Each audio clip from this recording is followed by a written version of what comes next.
Agora são 8 horas e 9 minutos desta terça-feira, hoje é dia 9 de 2025, com a parceria da Sicredi.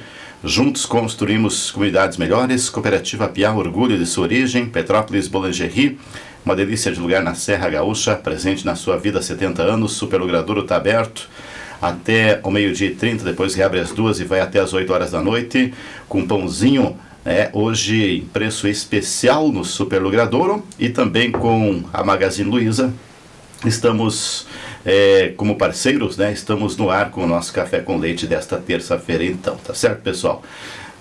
Uma ótima terça-feira a todos nós, e a gente vai falar hoje sobre o Setembro Amarelo, recebendo aqui no estúdio da Inova Karina Correia da Silva, psicóloga, né? E também o Cássio Estivalê, também psicólogo, aqui para a gente bater um papo sobre este, que é um mês, que a gente comemora aí, tem muitas comemorações. O 7 de setembro já passou, depois tem o 20 de setembro, o Dia do Gaúcho, mas é interessante também se preocupar aí com a questão da saúde mental, sobretudo. Bom dia, então, Karina, bom dia, seja bem-vinda. Bom dia, Sóstenes, bom dia, ouvintes. Primeiro, agradecer a oportunidade de estar aqui, conversando contigo e trazendo, junto algumas informações aí sobre o Setembro Amarelo no nosso município e informações sobre prevenção do suicídio como um todo. Perfeito, então. De forma também igualitária, né? Eu ia dizer de forma especial, não. Especial são os dois. Cássio Estivalê também, obrigado pela participação aí. Muito obrigado pela oportunidade, Sóstenes, e como disse a Karina, para a gente poder estar falando desse assunto bem importante, então a gente agradece a oportunidade. Sobretudo a questão do suicídio, né? A questão é da saúde mental, que é o contexto geral, mas algo que preocupa o nosso município e deve preocupar todas as sociedades. Cada território tem as suas particularidades. Nova Petrópolis não é diferente, tem uma taxa alta de suicídio já há bastante tempo, e hoje com o processo migratório também para cá, dá para se dizer que também os problemas de ordem mental, eles podem afetar, não só aquele que é nativo daqui, que muitas vezes o alemão, o nativo, ele é um pouco mais introspectivo. A gente vê, Karina, muita gente também vindo morar para cá, e às vezes a própria solidão, a própria distância das pessoas, o clima, enfim.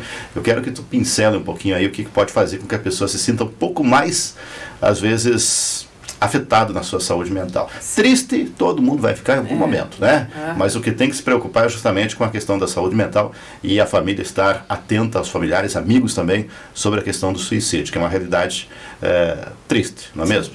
Sim.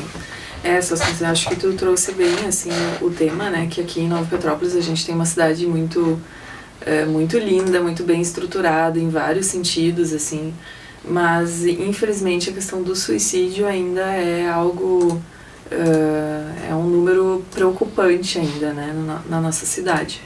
A gente percebe, assim, olhando ao longo dos anos, que diminuiu, as pessoas que são que moram aqui há mais tempo, mais antigas, assim, dizem, nossa, tinha um tempo que era, assim, todo mês tinha muitos suicídios, eles falam, do mês de agosto, que seria um mês, assim, que também acontecia bastante, e hoje a gente vê esse número reduzindo, Mas ainda assim, quando a gente compara com dados do Brasil e do Rio Grande do Sul, Nova Petrópolis, o índice, ele é muito superior, Pra gente ter uma ideia.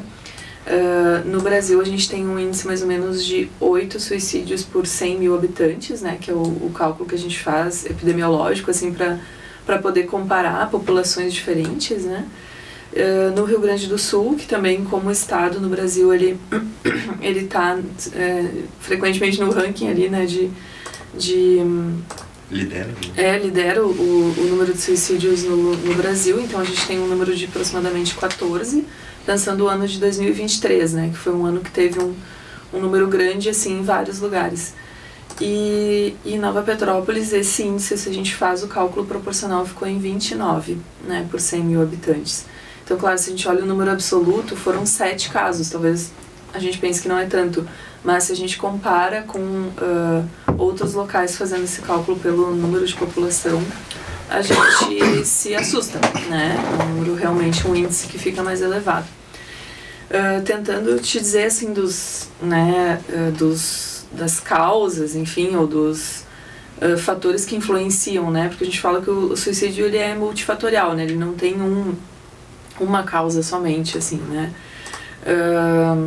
A gente sim situa o isolamento social como uma causa importante, assim, né? Tanto que no ano da pandemia, em 2020, foram recordes mundiais de suicídio, né? Aqui a gente percebe muito a questão de acontecer mais em zonas rurais, né? São a maioria homens, então, que vivem numa condição não necessariamente de isolamento, mas com poucas relações próximas, assim, né? Que não tem aquela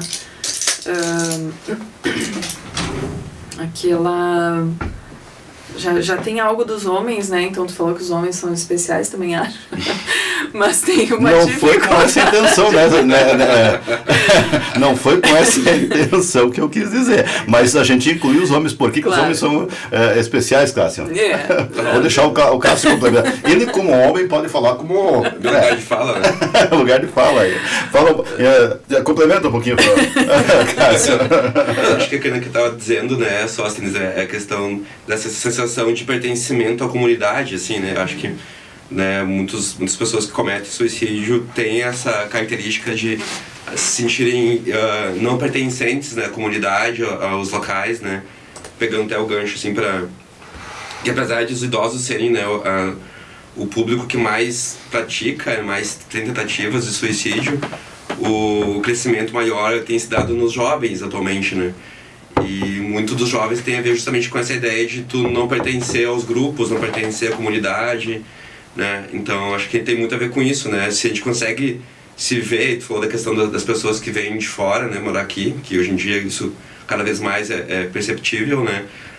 Tem esse sentimento, né, de tu poder pertencer às sociedades, né, aos grupos folclóricos, enfim, aquilo que a comunidade entrega, né?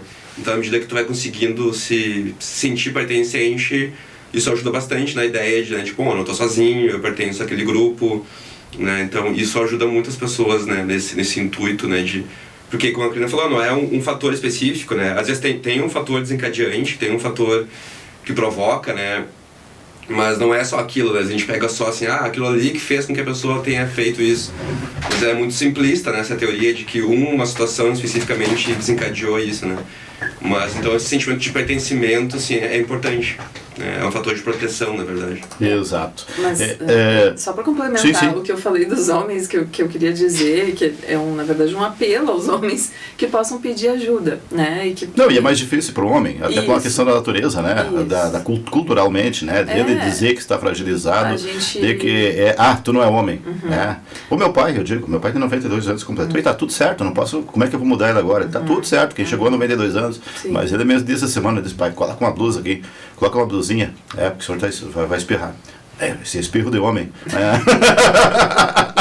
Tá tudo certo, que chegou 92, eu não vou questionar ele. Sim. Mas é cultural. Sim, né? Sim. Então, como é que eu vou me afrouxar, entre aspas, né? Então, realmente tem esse componente cultural também. E os mais jovens, talvez outros contextos. Sim. Deixa eu, antes de eu ampliar, eu gostaria de aprofundar e até contextualizar um pouquinho com vocês também, citar também que, claro, vocês estão aqui através da assistência social, do Secretaria de Saúde, e vinculado principalmente ao CAPS, que tem grupos de apoio, vocês atuam junto ao CAPS, tem esse atendimento. Isso é importante dizer também. É preciso procurar ajuda e não precisa necessariamente ser a pessoa.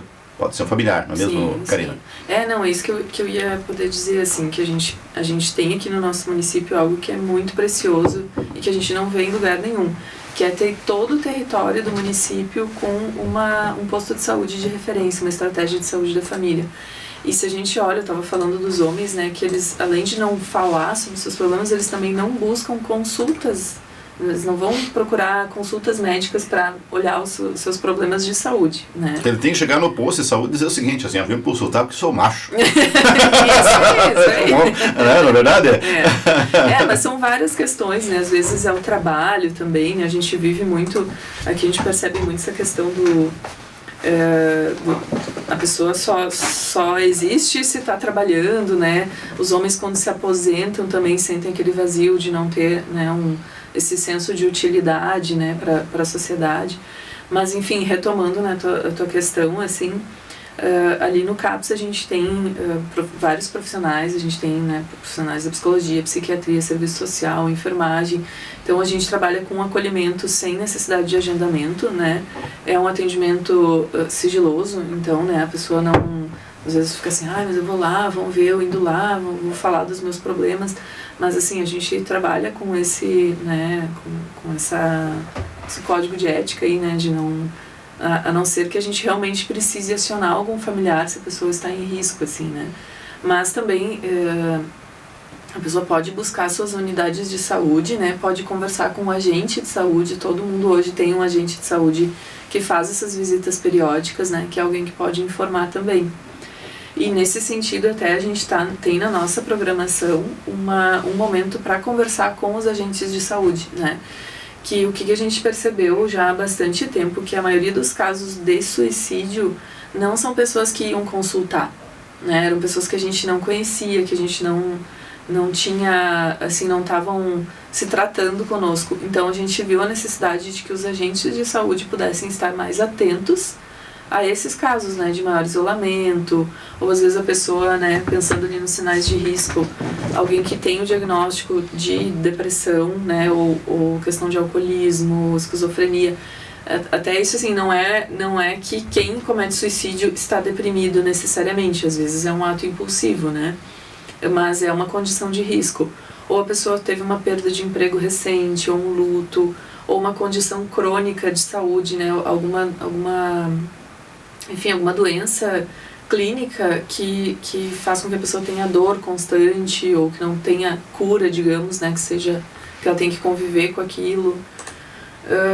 Então são alguns sinais de risco, assim, né, que a gente precisa ficar atento. E aquela pessoa que está mais numa condição que mora sozinho, que não tem muita rede de apoio, né. Outros sinais, assim, quando a pessoa fala, às vezes ela fala de morte de um jeito não tão explícito, né? Eu queria sumir, eu queria dormir, não acordar mais, eu só queria um remédio para poder dormir e não precisar acordar, né? Então, às vezes a gente tem esse entendimento de que quem fala não faz, né? E isso é um tabu, né? Isso não é verdade. As pessoas, em geral, elas pedem ajuda. Mas nem sempre essa ajuda é pedida de uma forma explícita, assim, né? Tipo, preciso ir consultar porque estou pensando em me matar, né?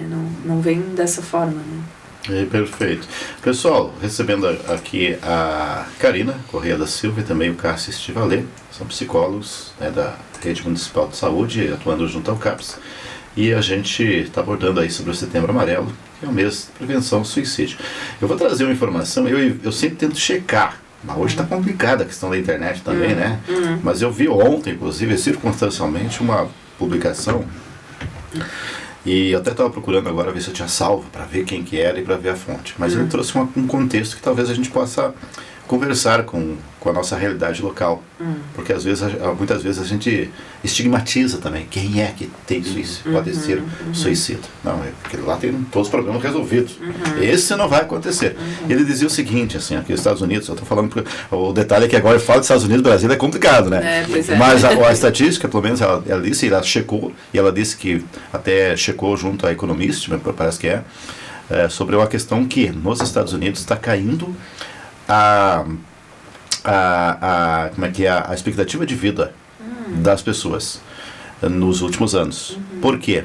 E entre os fatores estão, eu não lembro exatamente a terminologia que ela utilizou, mas é algo que dá para quase se equiparar a um suicídio. Algumas por suicídio propriamente, tirar a própria vida. Mas questão do ópio, das drogas, questão de alimentação, dependência química, é um desgosto, por assim dizer, pela vida. E, interessante, é numa classe média que, a nível mundial, estabelece ela está, se fosse comparar os Estados Unidos, com a economia maior PIB do mundo, né, estaria equivalente ao quinto mais rico do mundo, dentro de um padrão mundial, né? Mas dentro dos Estados Unidos, é uma pessoa, quando ele diz, às vezes, uma pessoa nessa condição, uma pessoa frustrada, uma pessoa que não deu certo, uma pessoa que perdeu na vida. Mas, em comparação com o nível global, ela é uma pessoa que perdeu na vida, né? Decadente, vamos assim dizer.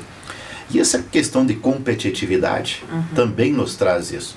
Porque eu acho que o contexto hoje, eu gostaria de vocês tecessem sobre essa questão. Porque cada vez mais o mundo é competitivo. E, lamentavelmente, aquilo que acontece muitas vezes lá fora, depois acontece aqui. De algumas coisas positivo, mas outras coisas não, só antecipa. Como é que vocês veem essa questão? E também já conversar contigo, porque com vocês dois, contigos, por que 2023 tu disseste que foi um ano que teve bastante? Porque teoricamente, do ponto de vista econômico, foi o melhor ano depois nessa década aqui, né? Porque 2020 era pandemia, 2021 pós-pandemia, ainda sofrendo os efeitos, 2022 a gente teve uma certa evolução, aliás, 2022 foi o melhor ano, dá para assim dizer. Depois de 2024 é terrível, né, com as enchentes. 2023 razoável. Deu alguma situação adversa, não lembro o que é exatamente. Mas enfim, teve o 5 de janeiro também. Questões políticas, teve todo o protesto e tudo mais. Mas tivemos a eleição em 2022, que também deixa turbulento. Por que 2023 foi um ano atípico? Então... Nesse aspecto, especificamente, isso, assim, foi um ano atípico aqui em Nova Petrópolis. Nova Petrópolis, isso não é um contexto... No contexto, assim, o Brasil e Rio Grande do Sul deu uma pequena aumentada em relação a 2022, né? Mas para nós aqui, 2023 foi bem ruim, assim, foi o mesmo índice da pandemia, né? Então, assim, o que dá para pensar, assim, que o ano da pandemia ele foi muito difícil para todo mundo, né? Ele chacoalhou o mundo inteiro, assim, né? Nossas certezas e o nosso modo de viver, né? Foi muito, muito afetado, assim. E o que se falava na época, assim, e que a gente sente também ali no trabalho do CAPS e na saúde mental como um todo, é que depois da pandemia viria uma onda de problemas de saúde mental, né? Então talvez 2023 ali foi meio que o resultado disso, assim, né? Das pessoas acho que ainda estarem muitas em recuperação financeira, talvez, né? Porque a pandemia foram, né, 2 anos, digamos assim, mas um ano mais difícil e isso vai tendo efeitos. Muitas pessoas perderam também familiares, né, no Covid, então não teria assim eu não saberia te dizer nesse momento, mas isso também foi algo que me chamou a atenção, que eu acho que a gente tem que poder ficar atento, assim, né? E sobre isso que tu traz dos Estados Unidos, a questão financeira, ela é muito importante, né? Seja lá, seja cá. Então, às vezes não é necessariamente a pessoa classe média não é que está passando por necessidade, mas fica naquele estágio de sociofinanceiro, que percebe que nunca vai alcançar aquele que está em cima e fica ali, né, meio que precisando se cuidar para não rebaixar, digamos assim, né, a sua condição social. E acho que é algo que a gente também percebe nos Estados Unidos, né, e que infelizmente afeta todos nós, assim, é esse vazio do sujeito por si só, assim, né? Como se a gente só pudesse se sentir bem e sentir como tendo sucesso se a gente tem, né? O sucesso, ele está muito ligado à questão financeira, né?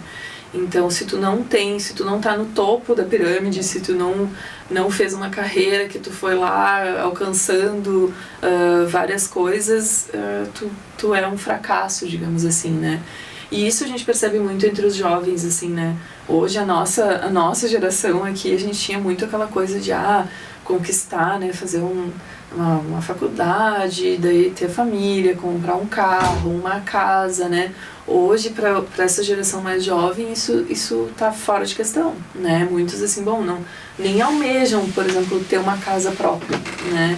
E isso, às vezes, gera essa sensação de, tipo, nunca vou conseguir alcançar aquilo que esperam de mim, né? Mas existe, Cássio, nesse caso, uma frustração também desses jovens nessa nova realidade. Sim. De não necessariamente a vida ser focada como era a nossa, ou é a nossa ainda para muitos, né? E a gente está batalhando a vida toda, cada vez mais. Sim. A gente tem os nossos desafios, né? E que bom também, só que muitas vezes parece serem intransponíveis, né? Existe nessa geração Z aí, que é o que está chegando e e está movimentando o mercado de trabalho, essa angústia, essa questão também, os índices estão altos também? Sim, justamente. Eu já volto para outra pergunta, só para complementar a questão dos Estados Unidos, né, a título de curiosidade, né, que aqui a gente tem uma maneira de se queixar, né, a gente tem essa síndrome de vira-lata aqui no Brasil, né. Mas, por exemplo, nos Estados Unidos não tem um sistema de saúde que nem o SUS. Foi citado isso também. Daí, esses dias mesmo não tem previdência também? É. A gente também, eu digo, eu tenho um certo medo. Quando eu chegar com 65 anos, como é que eu vou viver? Assim, situações assim bem... Por exemplo, eu vi uma reportagem que fazia a comparação dos Estados Unidos com a Europa, né? Que é questão de economia, né? E os europeus incrédulos, assim, por exemplo, para te chamar uma ambulância nos Estados Unidos, vamos supor, tu foi ali atropelado, passou mal, vai chamar uma ambulância, não é que nem aqui que tu chama a SAMU ou chama os bombeiros e vai vir ali, lá tu tem que pagar, né? Então lá tu paga $2.500 para vir a ambulância, então as pessoas não querem que chame a ambulância, por exemplo, né? O parto, né, que aqui pelo SUS, lá o parto custa em média $10 mil um parto, né? Então tu pensa assim, né, tipo, então a pessoa que já tem tá no limbo ali, né, tipo, tu não tem tanta grana, tu tá ali na classe média, mas tu não tem essa condição talvez disso, né? Então tu vai caindo para as extremidades, assim, né, tipo, né, tem agora me foge o nome, não sei se vai lembrar, aquela droga que tu fica quase ali como um zumbi, agora me fugiu o nome da droga, que tem cidades, assim, metrópoles lá, que tá assolado de pessoas que estão ali vagando pela cidade. O crack é um deles, mas deve ter mais... Mas é um outro nome, me fugiu agora o nome da droga, mas é tipo assim... É melhor nem citar, né? Mas tipo assim, que ideia, acho que é uma droga assim, tipo, tu fica como se fosse quase um zumbi, né? Assim, paralisado. Assim, então, tipo assim, lá é uma realidade em termos de saúde, assim, até é mais difícil acesso à saúde do que aqui, né? Então, só para complementar essa questão, né? Esse apoio, e complementar também, te perguntar, vocês dois, a questão do Centro de Apoio Psicossocial, o CAPS, ou algo psiquiátrico, você sabe se tem nos Estados Unidos? Eu acho que não tem uma política pública, pelo menos efetiva, que seja como dentro do SUS, né? Sim. Porque, na verdade, o CAPS acho que integra o Sistema Único de Saúde, né? Sim. Essa informação, te confesso. É mais a curiosidade mesmo, que eu não saberia... Assim. Acredito que não. Talvez tenha, assim, iniciativas da organização civil, assim, né? De prestar apoio, grupos de autoajuda, acho que isso sim, mas algo sistemático que nem o SUS não tem. Né?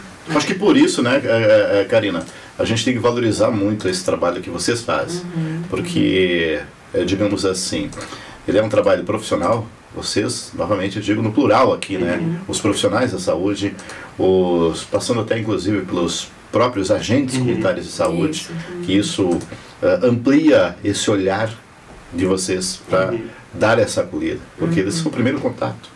Né? Há dias atrás, eu ouvi de uma pessoa, não me lembro que local, que ela disse que a agente de saúde, ela estava passando um problema de saúde mental e um tempo ela não pôde dar atendimento. Ou seja, aquele profissional também tem os seus problemas.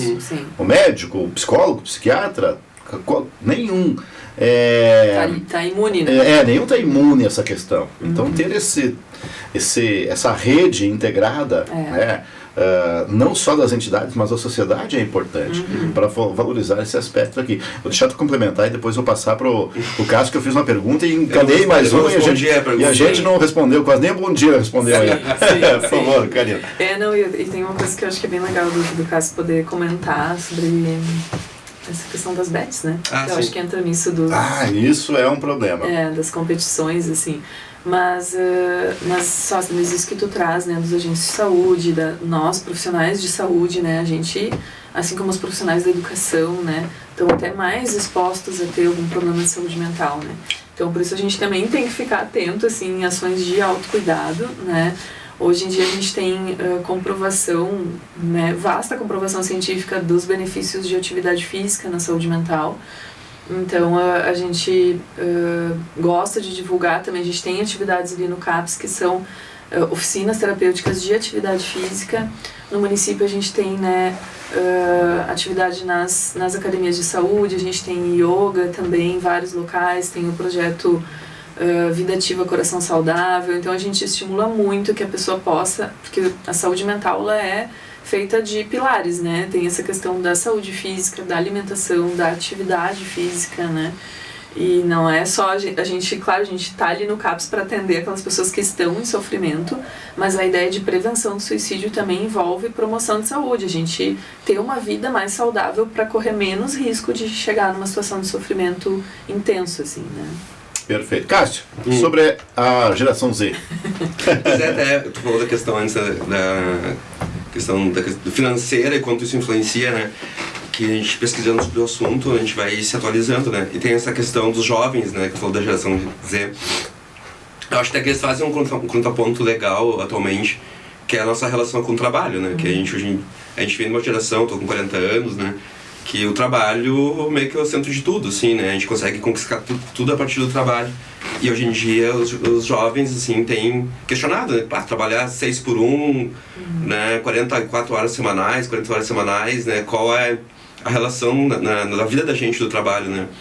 E tem essa questão, né, da cobrança, né? Hoje em dia todo mundo faz nas redes sociais, conquista o primeiro milhão, como conquistei meu primeiro milhão, como se fosse algo super fácil de tu acessar, né? Tivesse uma fórmula mágica e a gente conseguisse ganhar muita grana, né? Daí a gente pega a seleção das bets, né, que a Karina lançou, né? E hoje em dia já tem, né? Tipo, eu não sei te dizer pesquisa, mas é comprovado, assim, que tem muitas pessoas que, inclusive, cometem suicídio, né? Porque se endividam, né? Daí, claro, a gente não sabe dizer o que veio primeiro, né? Se o ovo ou a galinha, né? Tipo, eu tô desempregado, vou pras bets, tentar conseguir um dinheiro fácil, eu me endivido mais e não tenho como dar conta daquilo, ou quero ganhar dinheiro, porque, né? Então, tipo assim, essa premissa, assim, de que eu vou ganhar um dinheiro fácil, né? E isso, óbvio, né? Tipo, isso foi feito pra gente perder dinheiro, né? Não é pra gente ganhar dinheiro com aposta, né? Tá aí o jogo do bicho, que existe há tantos anos, né? Então, assim, a gente tem essa coisa de, tipo, a gente tem que conquistar tudo facilmente, né? E daí rola a questão da frustração, porque a gente vai se dar conta, né, quando a gente é adulto, que as coisas não são tão fáceis assim, né? Conseguir comprar uma casa, comprar um carro, né? Eu vejo muito assim, quando eu atendo jovens no consultório ou no CAPS, assim, de que tem aquela ideia, eu faço 18 anos, vou tirar a carteira, vou comprar um carro, né? E depois a gente dá conta que comprar o carro não é só comprar o carro, né? Tipo, é a manutenção, é o seguro, é o IPVA. Então, assim, tipo, acho que as pessoas vão se dando conta que a vida é muito distante daquele ideal, né? Que às vezes o capitalismo nos coloca, assim, né? Que vai lá, ganha teu dinheiro, trabalha que tu conquista, né? Mas hoje em dia, tu ganha um salário mínimo, tu não vai conquistar nada com o salário mínimo, né? Nova Petrópolis, vamos pegar aqui nossa situação, né? O que tu faz com R$1.500, né? Nova Petrópolis, né? Então tu tem que ter um segundo emprego para conseguir dar conta das contas, poder ter uma qualidade mínima de vida. Então isso tudo vai influenciando nessa ideia, né, da saúde mental, né? Tipo, tu vai vendo os outros conquistando, tu vai na rede social, tá todo mundo viajando, todo mundo conquistando coisas e eu vou ficando para trás, né? Então causa também essa frustração, né? Daí a gente pega muitas pessoas que não têm tolerância à frustração, né? Que tipo assim, né? Hoje em dia a gente vê absurdos assim, né? Mas deixa eu perguntar, agora tu disseste que a gente vê, as pessoas não têm intolerância à frustração, mas a frustração é inata do ser humano, começa na infância. Tu não vai ganhar esse brinquedo, começa inclusive no recém-nascido. Tu vai dar o alimento quando ele pede, quando ele chora, obviamente, então, mas às vezes frustra por segundos. Isso. É a frustração. Não está sendo trabalhado bem essa questão da frustração? Como é que vocês veem essa questão também? Porque, aparentemente, digamos assim, eu recebi muitos nãos, e os não não tinham, não havia. Como é que vocês avaliam essa questão, esse mundo contemporâneo? Porque hoje é o excesso de tudo, né? Sim. A gente tem acesso a todo tipo de oferta a qualquer momento, né? Desde participar, de conquistar o primeiro milhão, uma fórmula mágica, desde pegar, um exemplo, em Chapecó, Santa Catarina, a moça se formando, coordenadora da forma, como é que chama lá, da comissão de formatura, né?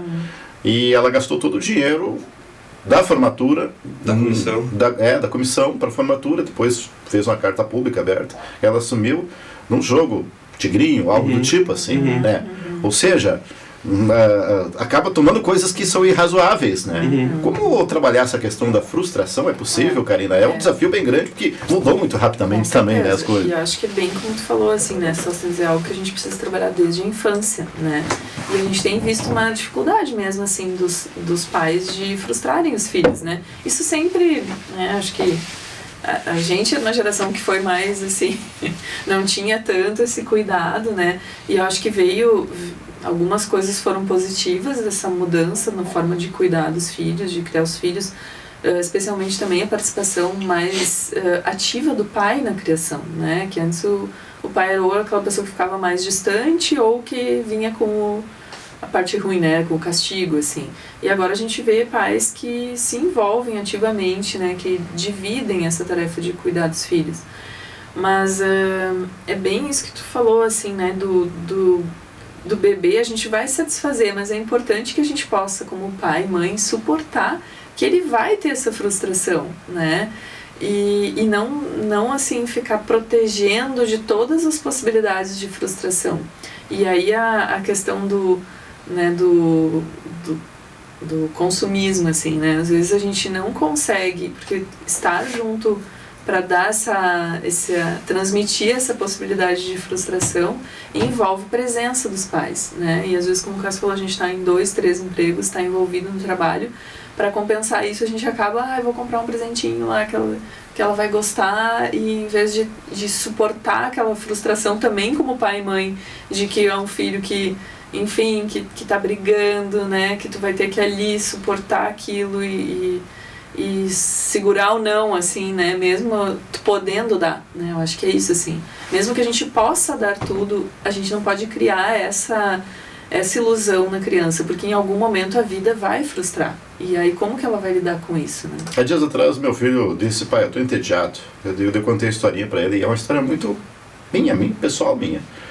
Nas férias eu contava as ripinhas do forro da casa, ou uma casa de madeira, né? Uhum. Delas, eu contava as ripinhas. Por quê? E eu ia na aula de manhã, então eu acordava cedo, e era frio. E como era frio, tinha uma frestinha que via o sol. Uhum. Entende? Então eu vivia aquelas pequenas resíduozinhos que acontecem no ar, né? Na roupa, que fica assim, fica até bonitinho de ver. Sim, sim. E ao mesmo tempo eu contava aquelas ripinhas assim, ó. Por quê? Porque não tinha algo para me entreter. Tinha TV na sala. Mas naquele momento meu pai não permitia ainda, ou estava frio para mim ir até a TV na sala. E quando eu era menor, nem TV tinha, porque teve um período que nós tínhamos TV. No interior nem TV tinha, na verdade. Até os 6 anos, até os 8 anos, praticamente, nós não tinha TV, porque não tinha energia elétrica. Então, aquele momento de entediado, eu tinha que ocupar a mente com alguma coisa. Uma delas era contar e recontar aquelas ripinhas. Sim. Hoje ninguém conta ripinha. E, aliás, não tem nenhum momento de ser entediado. Ontem eu fui cedo, tarde para casa, e dormi mais tarde, porque a gente acostuma a estar ali na tela, e aquilo lá é infinito. Né, Cássio? Nunca termina a possibilidade da gente ter entretenimento. Vem inclusive vídeos como esse que eu queria citar para vocês, que eu acho que ilustrou um pouquinho, que geralmente eu salvo aquilo para a gente argumentar melhor, mas vem um monte de coisa e a gente não tem tempo para o ócio, efetivamente, nem para se entediar. Não, e é curioso, né, sempre quando a gente está, né, que agora a gente está nessa posição de uma geração anterior, né, a gente sempre faz uma crítica a quem está vindo, né, assim como era com a gente, né, quando nós éramos a geração que estava vindo, né, essa questão, né, de hoje em dia tudo é instantâneo, né, tu tem a satisfação instantânea, né, e esse dia eu estava conversando com um paciente, conversando sobre as situações do cotidiano, falando sobre filmes, né? A gente estava falando de filmes que estavam estreando, e ele dizendo que ele não tinha paciência para ver filmes, porque... E ele mesmo fez o insight de que ele está tão acostumado a ter as coisas tão rápidas e vídeos curtos no celular, que ele não tinha paciência de ficar ali 1h30, 2 horas na frente de uma TV, vendo filmes, porque ele está acostumado a coisas rápidas, né? Ele falou, eu consigo suportar 20 minutos no máximo, ele falou.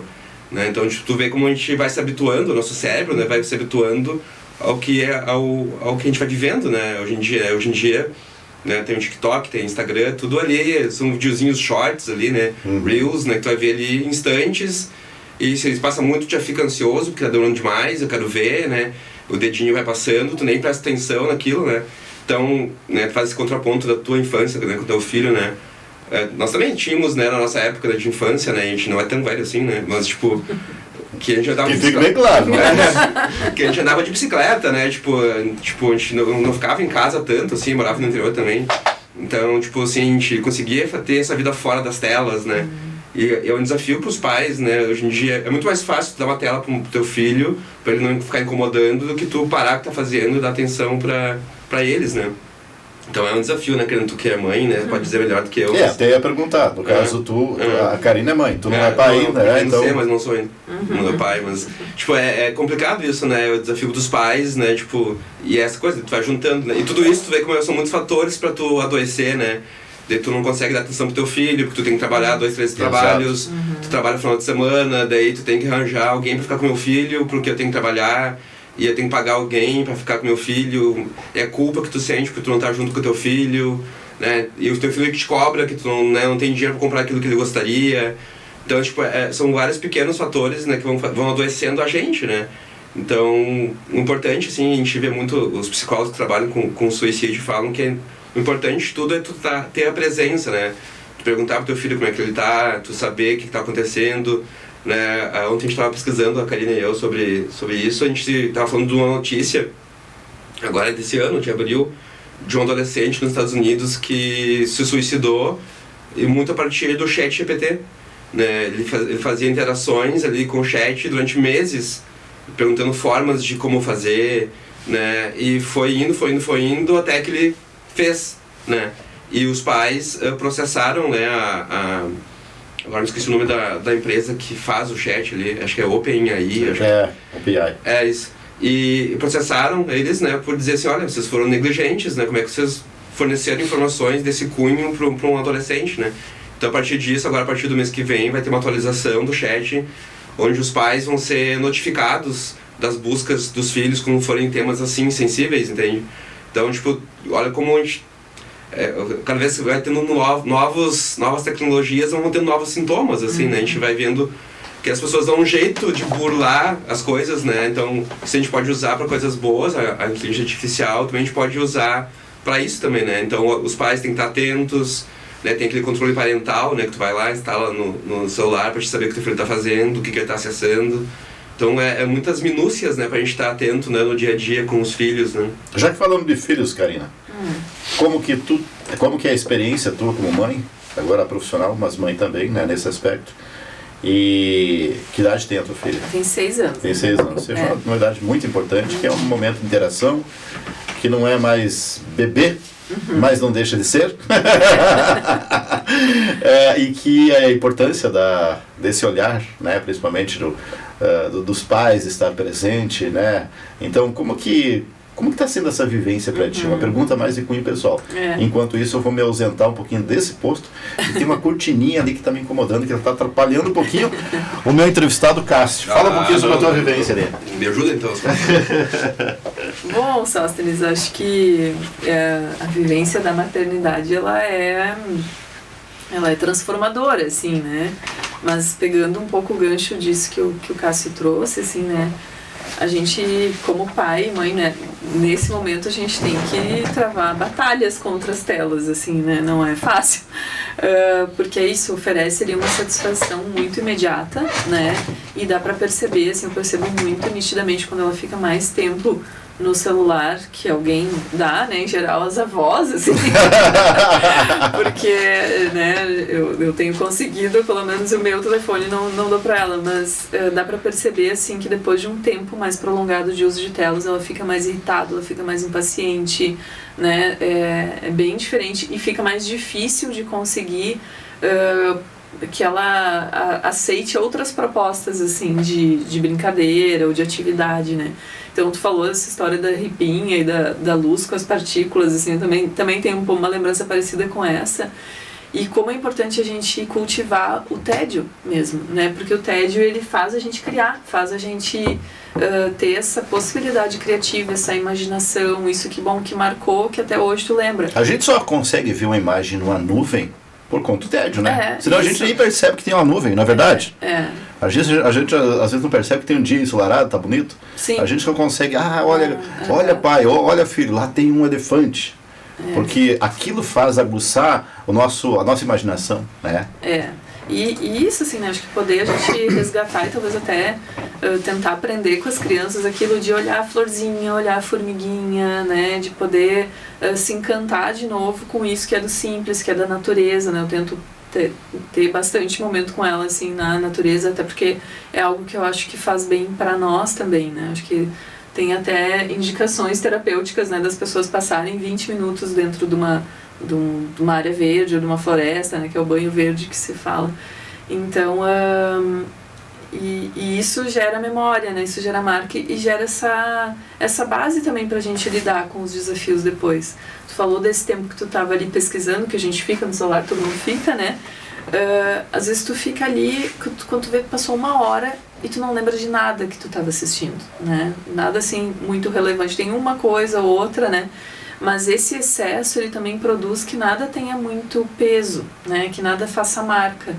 Então, acho que a gente poder, assim, enquanto sociedade, também produzir pausas no uso de rede social, de telefone, enfim, poder, já tem essa indicação também, né, das pessoas ficarem 72 horas sem telefone, né? Acho um desafio, não consegui recentemente fazer. Mas isso é uma tortura. Pois é. Mas abstinência, né? Essa abstinência aqui é também... só com camisa de força, não é nem vocês que vão estar indicando, vai ter que ser um psiquiatra daí. Pois é.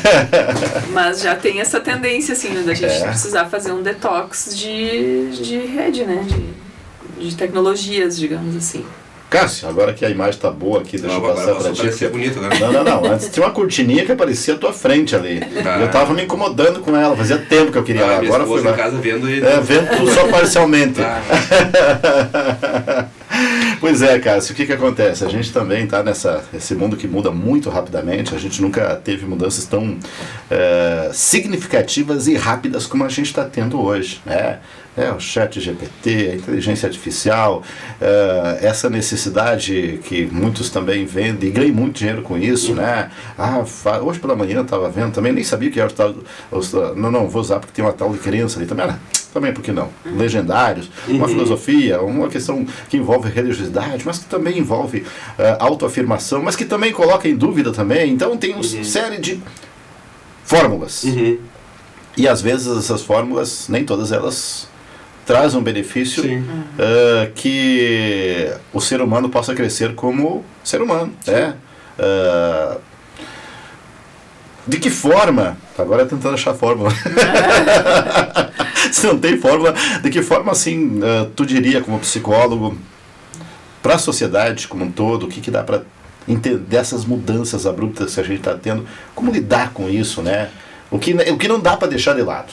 Acho que até pegando, né, o gancho que a gente está falando das tecnologias, telas, a gente não está aqui demonizando, né, o uso... porque não dá para deixar de lado o celular, não dá para deixar de lado a tela. A gente não vai ficar, né, sem, né, nossos filhos não vão ficar sem, né, a gente não tem como lutar contra o que está acontecendo, né, mas é a questão do uso racional, do bom uso, né, das tecnologias, né, então essa questão que tu pergunta, né, tipo, óbvio que não tem uma solução simples para isso, né, mas acho que o principal, assim, né, que a gente vê de tu poder minimizar os danos, né, é tu estar presente, né, seja as crianças na escola, porque às vezes os pais, como ele falou, os pais vão falhar em algum momento, né, e isso é normal, né, a gente não vai dar conta de tudo, né, então os professores estarem atentos, a criança, adolescente poder sentir que pode falar, eu tenho vergonha de falar com meus pais, mas eu posso falar com a minha professora, eu posso falar, sei lá, com o pastor da minha igreja que eu frequento, né?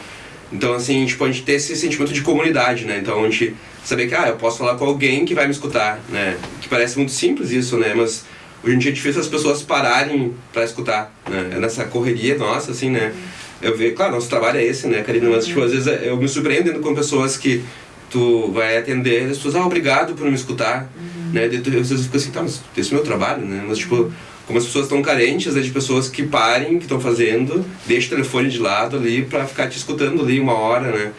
Então, assim, acho que isso é o básico pra gente conseguir entender o que a pessoa tá passando, né? Aquele sofrimento, né? A gente falando de suicídio, né? Porque pra pessoa chegar no pensamento suicida, né? Não é do dia pra noite que eu acordei com esse pensamento, assim, né? Tu vai passando por várias etapas, tu toma uma trajetória de sofrimento até a pessoa chegar num ponto que ela não consegue ver a solução para aquele problema do que não a morte, né? Então, se a gente conseguir se atentar e estar disponível para as pessoas, né, tanto adolescente, criança, idosos, né, que chegando em Nova Petrópolis, né, se a gente pensar esse ano, né, que a gente teve 4 suicídios, né, e foram 4 homens, 4 pessoas mais velhas, né, tipo assim, às vezes a gente tem a coisa a gente dá atenção pros mais novos e esquece dos mais velhos, né? Então também tem isso, né? Então, tipo, a gente conseguir estar atento pras pessoas e disponível para conversar com elas e elas poderem falar com a gente, né? Porque às vezes a gente não dá aquela devida atenção pras pessoas, né? Elas estão ali sofrendo em silêncio e que nem eu disse antes, né? Tipo, as pessoas não vão chegar pra nós e dizer, olha, eu quero me matar, né? Às vezes elas vão dizer, né? Mas assim, elas só vão dizer se tu der a oportunidade pra elas falarem, né? Então, tipo assim, e elas vão falar pra pessoas provavelmente que elas confiem, então não necessariamente vai ser eu, a Karina, um psicólogo, às vezes vai ser o agente de saúde que vai na casa e já tem um vínculo, às vezes vai ser o médico que ela consulta, vai ser, sei lá, o vizinho que ela tem uma intimidade, né? Então a ideia é justamente, tentando responder de uma forma abrangente a tua pergunta, se a gente conseguir, como pessoas, estarmos atentas e disponíveis para as pessoas, acho que a gente vai conseguir ajudar muito, assim, né? Porque justamente a gente pega o público masculino, né? A gente estava brincando agora há pouco que o homem que é homem, às vezes, né? Só vai no médico quando tá morrendo, né? E a gente tem que mudar essa cultura, né? De que a gente possa... Né? Esse dia eu até vi um vídeo, né? Que é causa de engolir o choro, né? Que muita gente escutou quando era mais novo. Ah, engole o choro, né? Que não, que a gente tem que poder chorar se precisar, a gente poder falar se a gente precisar, né? Então a gente tem que estimular os guris, né? E os homens a falar do que estão sentindo. Às vezes, depois de tanto engolir o choro, é necessário chorar, né? Exato. Porque aquilo fica contido, né? Tá, o Cássio falou ali, Karina, que a gente tem que ouvir as pessoas, mas quem nos ouve? E aí não estou falando com num simplismo egoísta, né? Egocêntrico, opa, eu sou vitimizado. E aí eu trago também uma vivência pessoal. Estávamos, eu e mais uma pessoa conhecida, isso já faz uns bons anos, cheguei no local. E daí ela disse o seguinte, nós conversando sobre tais e tais circunstâncias, né, da vida, que estava complicada, ela comentava, eu percebi que ela tinha algum problema de ordem mental, né, não estava bem, psicológico, emocional, não estava bem afetado, não estava bem, bem consigo mesmo. E nessa conversa fluiu, eu disse, olha, eu tomo... Não vou citar o nome aqui, mas eu tomo. É um antiansiolítico. Sim. E eu vou dizer o seguinte, o psiquiatra disse pra mim em 2015, Sóstenes, tu não tem nada de problema clínico, físico, fisiológico. Mas tu vai ter, se tu não... aliás, o cardiologista me disse, se tu não procurar o apoio. E eu procurei. Demorou muito, fui resistente.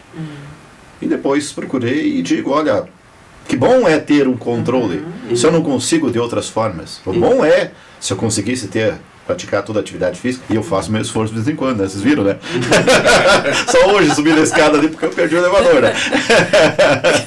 Mas, ou seja, a gente não consegue ter aquele mundo ideal que tudo fica maravilhosamente bem, dormir com as galinhas, vamos assim dizer, acordar com o cantar do galo, conseguir fazer todas as atividades físicas todos os dias regularmente. Sim. Não, vai ter. E a gente, talvez uma forma é buscar medicação sempre, obviamente, com orientação médica, psiquiátrica, foi necessário. Claro. E nessa conversa com essa pessoa, outra disse, olha, eu também tomo. E essa pessoa, pois é, acho que eu vou... Então, digamos assim, compartilhar também as suas dores, e isso é uma pergunta para vocês. E até porque o suicídio sempre foi um tabu. Até na imprensa a gente evitava de falar. Porque você remonta lá em 1916, 22, não lembro qual foi a data, que foi a sexta-feira negra, se não estou equivocado, nos Estados Unidos, em que as bolsas caíram no mundo inteiro, e daí bilionários deixaram de ser bilionários, se tornaram milionários, eles perderam muito da sua fortuna. Olha nós, que bom seria se fosse... Coitados, né? Mas a dor deles era tão grande naquele momento, que muitos acabaram se suicidando. E daí aquilo fez com que a imprensa noticiasse, era algo novo, e noticiaram aquilo, era até uma ponte, não lembro exatamente. E outras pessoas fizeram o mesmo daí. E daí acabou criando um tabu e a imprensa fez quase que um acordo tácito de não tocar muito, não divulgar isso. E por muito tempo nem se falava abertamente sobre suicídio, como a gente está falando aqui. Por favor, na sua pergunta, porque daí tem um efeito que se chama efeito Werther, né, que efeito Werther remonta ao século anterior, acho que é 1800 e bolinhas ali, que é do livro do Goethe, né, que é O Sofrimento do Jovem Werther. Né, e que ali, não vou dar spoiler, né, mas no livro, né, o rapaz, vou dar spoiler então, o rapaz se apaixona pela moça e no fim ela acaba ficando com outra pessoa e ele não suporta aquilo e comete suicídio. E na época o livro estourou e teve um boom de suicídios, a partir daquele livro, né? Então, a partir dele começou já isso aí, né? Tipo, não podemos falar sobre suicídio, que vai remontar a ideia para as pessoas, né? E hoje se tem claro que isso não é verdade, né? Tipo, claro, tem que ter um cuidado em como tu manifesta, né? Como tu publica aquela notícia, né? Tu não vai dizer como a pessoa fez, tu não vai informar detalhes, né? Mas tu tem que falar sobre o fato, né? Tipo assim, a pessoa cometeu um suicídio, né? Mas não no sentido de só ter aquela curiosidade de como ela fez, né? Então, acho que é importante, porque assim, não falar sobre o problema não faz com que ele não exista, na verdade, né? Então, a gente poder falar, né, que tu deu o teu exemplo aí, né, da questão da medicação, né, e acho que isso no universo masculino é muito, né, as pessoas têm vergonha de falar às vezes, né, que tomo remédio, vou no psicólogo, Deus o livre, vou no psiquiatra, tô ficando louco, né, então, tipo, a gente poder combater esses estereótipos, né, de saúde mental é bem importante para pessoas se sentirem à vontade de falar sobre isso, né. E acho que, complementando aí o Cássio, a gente tem, né, acho que tem essa questão da notícia, né, assim, que tem que ter esse cuidado de não ser sensacionalista, assim, né, de realmente noticiar no sentido de sensibilizar, né, mas principalmente, assim, quem tem contato direto com as pessoas, a gente até percebia ali no CAPS, assim, quando a gente está, né, lidando com os estagiários que estão começando, né, essa dificuldade de perguntar, né, assim, e a gente precisa perguntar, né, em algum momento tu pensou em tirar a tua própria vida, né, pra pessoa ter, né, porque às vezes é isso, a pessoa não fala porque também não encontra ninguém que tenha coragem de escutar, né, porque a partir do momento em que eu escuto isso, eu me torno corresponsável ali por aquele cuidado, né. Então, acho que uma indicação, assim, é que as pessoas, em geral, assim, possam ter mais coragem de se mostrar presente, de falarem sobre isso com as pessoas próximas, né? E só para pegar, também nessa ideia de escutar, também a gente não cometeu julgamentos, né? Acho que é importante, né? Que a gente, às vezes, tu fala com algumas pessoas e tu vai dizer, mas tu vai fazer isso por causa disso? Só por causa disso tu vai querer se matar? Eu já tive tal problema, eu conheço o fulaninho que... Então a gente não precisa minimizar a dor do outro. É só escutar, tu não precisa... Porque à medida que tu tem uma opinião sobre aquilo, tu já tá julgando já, na verdade, né? Então, né, independente se tu é psicólogo, que é qualquer pessoa... Se tu está escutando, que tu só escute. Tu não precisa emitir uma opinião, desfazer aquele sofrimento da pessoa, né? Então, às vezes, as pessoas têm isso, né? De querer, às vezes, competir quem sofre mais, quais são os motivos reais para aquilo, né? Então, só para ficar atento à questão do julgamento, né? Exato. Estou até procurando aqui, usando a tela, né? Mas é necessária para estar se referindo aqui a essa data. Estou tentando ver certinho essa data, porque ela foi muito marcante nesse impacto nas bolsas de valores, e muita gente ficou, aliás, não muitos, né, mas perderam fortunas, né? Eu falei sexta-feira negra, não é sexta-feira negra não, tem uma outra terminologia. Mas nos próximos 2 minutinhos, enquanto vocês encerram aí essa chamada para as pessoas a buscarem esse acolhimento, a ouvirem outras pessoas, mas serem ouvidos também, já agradecendo a tua participação aqui, Karina. Fica à vontade para concluir aí. Então tá, só assim, bom, a gente fez aí um passeio, né, por vários assuntos, eu acho que todos são bem importantes e relevantes nessa questão da saúde mental e da prevenção do suicídio. Então é reiterar, assim, né, que as pessoas possam buscar ajuda nos meios oficiais aí, né, nos postos de saúde, no CAPS, conversar com os profissionais de saúde. Também um apelo para que a população se una, né, nesse senso comunitário que o Cássio trouxe, que é super importante, para que a gente possa ir revertendo esses números, né, com o tempo, tá bem? Te agradeço e de igual forma também o Cássio Estivalé. Cássio, complementa aí para fechar então. Eu fico feliz que sempre eu acerto meu sobrenome, né, né, de todo mundo... A brasileira, meu sobrenome, né, Estivalete, né, e Estivalé, só pra ficar registrado. Mas é isso, né, e tipo, além do CAPS aqui, dos postos de saúde, outras formas de atendimento, de prestação de escuta, tem o CVV, né, que é importante a gente falar, né, que é o telefone 188, que é gratuito, né, então tu pode, 24 horas por dia, né, vão ter ali pessoas capacitadas para te escutar, né, então isso é importante ter também essa informação. Tem pelo chat também do próprio CVV, então a pessoa não quer falar, não quer ligar, mas pode digitar ali então, né? Então tu vai ali no cvv.org.br/chat, tu vai poder conversar com alguém ali sobre o teu sofrimento, e não só sobre a questão do suicídio, por qualquer sofrimento, né? Qualquer angústia que tu tenha, também é uma ferramenta que tu tem à disposição, né? E pode buscar a gente ali no CAPS, né? Não precisa ter encaminhamento, não precisa ter médico encaminhando. Tu pode, eu tô mal, quero conversar com alguém, vai lá no CAPS, né? De segunda a sexta a gente vai estar lá disponível para escutar as pessoas. Perfeito, então. A data histórica que você provavelmente está se referindo é a Quinta-feira Negra, ocorrida em 24 de outubro de 1929, quando a Bolsa de Valores de Nova York quebrou, desencadeando a Grande Depressão. Esse evento teve consequências devastadoras para a economia global e levou a um aumento significativo de casos de suicídio, especialmente entre empresários que perderam suas fortunas e trabalhadores que não conseguiam sustentar a sua família. Teve com impacto aí aumento do desemprego, perda de patrimônio, crise econômica global e aumento então de casos de suicídio. A pressão financeira e a perda de esperança levaram muitas pessoas a cometer suicídio, e até a imprensa naquela época noticiou, e por conta disso depois outros começaram a também fazer o mesmo, até por outros motivos, e daí estabeleceu-se um acordo tácito, né, tipo assim, nada que formalmente estabelecido, mas não vamos noticiar. Mas é necessário falar, é necessário acessar, é necessário pesquisar, mas é necessário também a atenção presencial, né, a escuta, ouvir, não só o psicólogo, acho que todo mundo é um pouquinho também, não um profissional, mas dar aquela atenção, aquele exemplo que eu disse, a pessoa, eu senti que ela, e é um tabu.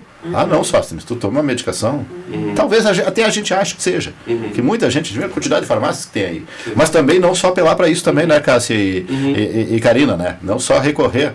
Mas deixa eu só falar mais uma, já por tinha favor. me despedido, mas enfim, poder dizer que a questão da medicação foi fundamental para a diminuição dos índices de suicídio em Nova Petrópolis. Né? Há anos atrás a gente não tinha esse acesso, né? E hoje na dispensação pela farmácia do município, os 5 medicamentos mais dispensados são medicações psiquiátricas, né? Então a gente tem essa possibilidade, é um recurso que a gente tem que utilizar. Exato, né? Exato. Sendo recurso, né, para o bem, tem que ser utilizado. Isso. Não é também, vou me abster de me medicar, porque eu por si só me controlo, e se eu for, e daqui a pouco com a angústia, as dores são tantas que daqui a pouco a pessoa pode adoecer mais, inclusive fisicamente. Exatamente. Meu cardiologista disse, Sóstenes, tu não tem pressão alta, tu não está infartando. E de fato, né, já que demos aí 30 segundos para ti, Karina. O Cássio também tem mais 30, réplica aqui. Não, só complementando o que falou, né? A gente tem um psiquiatra, colega nosso no CAPS, que ele faz essa analogia com alguns pacientes que são resistentes à medicação psiquiátrica, né? Ele fala, bom, se teu cardiologista te prescreve uma medicação, tu não toma, né? Porque que quando é um psiquiatra te dando uma medicação, tu não vai tomar também, né? Tipo, é um médico especialista que está te orientando para tomar aquela medicação para aquele problema, para aquele sintoma, né? Então, é um remédio como qualquer outro remédio, para pressão, para diabetes, né? Então a gente tem que parar de achar que tomar remédio, né, seja um demérito para a pessoa, né? É uma ferramenta bem importante, né? Então, temos essas, né, da terapia, medicação, atividades físicas, está englobando tudo isso, na verdade. Mas tomar remédio não é nenhum problema. Tomar remédio não é nenhum problema, desde que prescrito por um profissional e deve ser tomado conforme essa prescrição. Agora, café tem que tomar todo dia. Vamos tomar um cafezinho, então? Fechamos, pessoal, nosso café com leite aqui na Inova Multi, com a parceria dos nossos sempre parceiros aí a longa data, Sicredi. Juntos construímos comunidades melhores. Também com a gente está a Cooperativa Piá, orgulho de sua origem, Petrópolis Boulangerie, presente na sua vida há 70 anos, e ainda com a gente também Magazine Luiza. Vem para o Magalu, vem ser feliz. A gente vai fechando hoje aqui o nosso Café com Leite, pessoal, e amanhã tem mais. A todos, bom dia. A Inova comemora seus 16 anos de história e legado.